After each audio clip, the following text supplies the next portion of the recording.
இப்ப போடுற நாடகம்லாம் என்ன தெரியுமா? மேக்சிமம் சீட்டு வாங்குறதுக்கு. தொண்டனா சொல்றாங்க, காங்கிரஸே இல்லாம நம்ம ஈஸியா ஜெயிக்கலாங்கிறதா எனக்கும் வருது. கன்னியாகுமரியில கொஞ்சம் டஃபா இருக்கும். அதை தவிர்த்து தமிழ்நாட்டுல எங்கேயும் காங்கிரஸ் இல்லாம நம்மளால ஜெயிக்க முடியும். அவனுக்கு ஒரு நம்பிக்கை காங்கிரசுக்கு. அதாவது சிறுபான்மையினர், இஸ்லாமியர்கள், கிறிஸ்துவர்கள், தாழ்த்தப்பட்ட மக்கள், பழங்குடியின மக்கள் நமக்கு தான் ஓட்டு போடுவாங்க. அது ராகுல் காந்தி காங்கிரஸ் ஓட்டு, அதுதான் திமுக வருதுன்னு ஒரு கனவு கண்டுகிட்டு இருக்காங்க காங்கிரஸ்காரன். அது எம்பி தொகுதினா ராகுலா மோடியான்னு வரப்போகும்போது சில சிந்தனைகள் அப்படி இருக்கலாம்.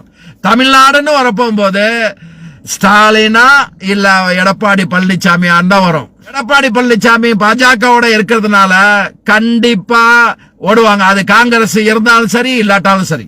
காங்கிரஸ் இருந்தால் நல்லது, காங்கிரஸ் இல்லைன்னா மிக நல்லது. அதுதான் ஒரு திமுக தொண்டன. இது வேலுச்சாமி இன்னும் பேசினோம்னா இன்னும் மோசமா அசிங்கமா பேச தயாரா இருக்கும். வேலுச்சாமி நீலாம் எங்க கால் மயிறு கூட சமையலடா நீ நாய.